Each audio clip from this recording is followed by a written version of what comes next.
बात करेंगे plotting function के बारे में। हमने लास्ट लेक्चर में भी प्लॉटिंग फंक्शन के बारे में बात की थी। तो लास्ट में हमने जो है मैथमेटिकली प्लॉटिंग फंक्शंस क्या होते हैं और किस तरीके से डिफाइन होते हैं उसका वो देख रहे थे हम, मैथमेटिकल जो हमारे फॉर्मूलाज होते हैं उसके थ्रू। अब हम बात करेंगे पाइथन के अंदर अगर हमें ये चीज़ प्रोग्रामिंग में करनी है तो हम प्लॉटिंग फंक्शंस को किस तरीके से यूज़ करेंगे और किस तरीके से उन्हें डिफाइन करेंगे। ठीक है। अब अब हम पाइथन का यूज़ करेंगे सबसे पहले स्लोप फाइंड करने के लिए। ठीक है। अब स्लोप फाइंड करने के लिए जो कोड है वो इस तरीके से होता है कि हम डिफाइन करेंगे एक फंक्शन, स्लोप के नाम से एक फंक्शन डिफाइन करेंगे जिसके अंदर हमने कुछ वैल्यूज़ ली x1 y1 x2 और y2। ठीक है। जो कि हमारा जो है वो फर्स्ट और सेकंड ऑब्जर्वेशन हो गई कैलोरी बर्नेज और हमारी एवरेज पल्सेस की वो ऑब्जर्वेशंस हो गई। ठीक है। तो इसमें हम क्या करेंगे, s equals to y2 - y1 upon x2 - x1 जो हमने पीछे फार्मूला देखा था मैथमेटिकल फार्मूला, हम उसका यूज़ करेंगे हमारी उसके अंदर प्रोग्रामिंग के अंदर। ठीक है। फिर हम क्या है रिटर्न एस करेंगे, जो रिटर्न हम प्रिंट को वो s जो है हमारा रिटर्न हो जाएगा। फिर हम प्रिंट कराएंगे हमारा स्लोप। ठीक है। अब जो हमने क्या ये जो रिटर्न s तक था ये तो है हमारे वो फंक्शन के अंदर की जो प्रोग्रामिंग। ठीक है। अब फंक्शन के अंदर की प्रोग्रामिंग है, हम प्रिंट कराएंगे स्लोप। स्लोप जो हमने फंक्शन यूज़ किया, अब फंक्शन के अंदर क्या है हम केवल सीधे वैल्यूज़ देंगे अब की बार। तो फंक्शन के अंदर जो हमें प्रोग्रामिंग करनी थी वो हमने कर दी।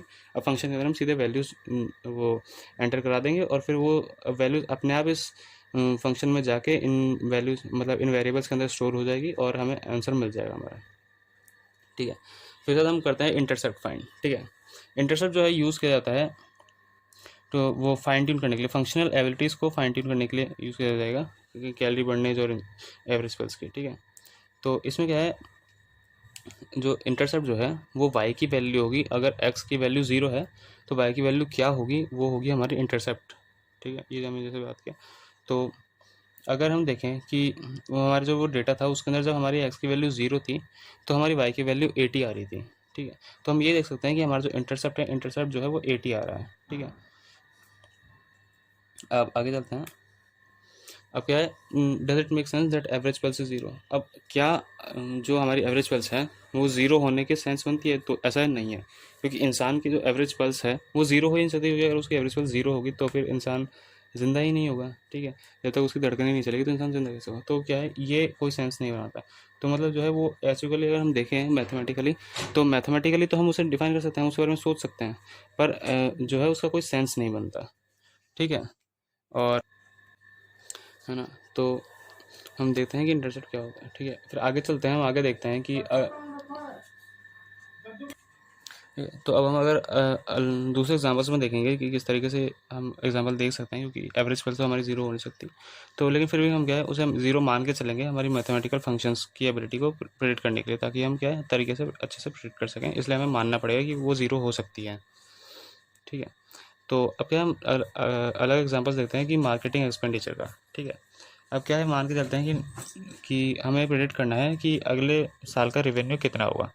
तो हम पहले ये देखेंगे कि अगर मार्केटिंग एक्सपेंडिचर ज़ीरो हो जाएगा तो हमारा रेवेन्यू कितना आएगा। ठीक है। हम मतलब मान के चलेंगे और फिर अगला हम देखते हैं कि जो हमारी speed fuel usages with speed की बीच का रिलेशनशिप देखेंगे। ठीक है। मतलब अगर हमारी स्पीड इतनी बढ़ेगी तो उस हिसाब से हमारा फ्यूल यूजेज किस तरीके से बढ़ेगा और उस पर क्या असर होगा। ठीक है। तो हम इसमें ये चीज़ फाइंड करेंगे कि हमारा जो फ्यूल है, फ्यूल कितना यूज़ हो रहा है अगर हमारी स्पीड जो है 0 माइल्स पर आवर होगी, मतलब 0 की स्पीड पे हमारा फ्यूल कितना यूज़ हो रहा है। अब लॉजिकली देखा जाए तो अगर 0 की स्पीड है, मतलब अगर जो है हमारी बाइक खड़ी है तो उसका फ्यूल यूजेज नहीं होना चाहिए, बट जब तक वो ऑन नहीं है, बट हो भी सकता है और नहीं भी हो सकता। फिर आगे चलते हैं। ठीक है। अब हम क्या है पाइथन के थ्रू हमारा इंटरसेप्ट फाइंड करेंगे। ठीक है। अब इंटरसेप्ट फाइंड करने के लिए हम जो है np.polyfit का यूज़ करेंगे। np जो है हमारी numpy लाइब्रेरी जो हमने इंपोर्ट कर रही थी एज np, उसके अंदर हमारा एक फंक्शन है polyfit के नाम से। ठीक है। उसका यूज़ करेंगे हम इंटरसेप्ट को फाइंड करने के लिए। ठीक है। तो अब इसमें देखते हैं, है ना, हमारे पास एक ये कोड है। ठीक है। ये हमारे पाइथन का कोड है, इम्पोर्ट numpy, यानी हम numpy को इम्पोर्ट कराएंगे numpy लाइब्रेरी को। फिर उसके अंदर हमारे जो है कोडिंग करेंगे हमारे जो मैथमेटिकल इक्वेशन थी उसका यूज़ करके। ठीक है। अब हमने क्या है हमारा स्लोप फाइंड कर लिया था और इंटरसेप्ट भी फाइंड कर लेंगे। ठीक है। अब हमें क्या है उस कोड के थ्रू जो हमने निकाला हमारा जो आंसर आया, अब क्या है हमारे मैथमेटिकल फंक्शन को डिफाइन करेंगे एज पाइथन के यूज़ में। ठीक है। तो उसके लिए हमें क्या करना पड़ेगा, अब हमें क्या है जो एग्जैक्टली जो सेम मैथमेटिकल फंक्शन था उसका यूज़ करेंगे, बट पाइथन के अंदर जो हमने मैथमेटिकली जो हमने प्लॉटिंग की थी लास्ट लेक्चर में उसका तरीके। तो उसके बाद हमें क्या है वो था हमारा 2x + 80 था, ठीक है, जिसमें एज x जो है इनपुट था, तो हम उसे बस हमारे फंक्शन के अंदर डिफाइन कर देंगे एज अ कोड, ठीक है। तो ये हो जाएगा। फिर उसके बाद क्या है, हम एक नया ग्राफ प्लॉट कराएंगे, उसके लिए हम मैटप्लॉट लाइब्रेरी का यूज़ करेंगे, ठीक है। मैटप्लॉट लाइब्रेरी का यूज़ करके हम उसमें एक्सेस दे देंगे, हमारा मिनिमम एक्सेस और मैक्सिमम कहाँ तक जाएगा वो, ठीक है। हम फिर क्या है plt.show का यूज़ करके हम उसे शो करा देंगे, इनपुट आउटपुट ले लेंगे, ठीक है। तो इस लेक्चर के लिए बस इतना ही।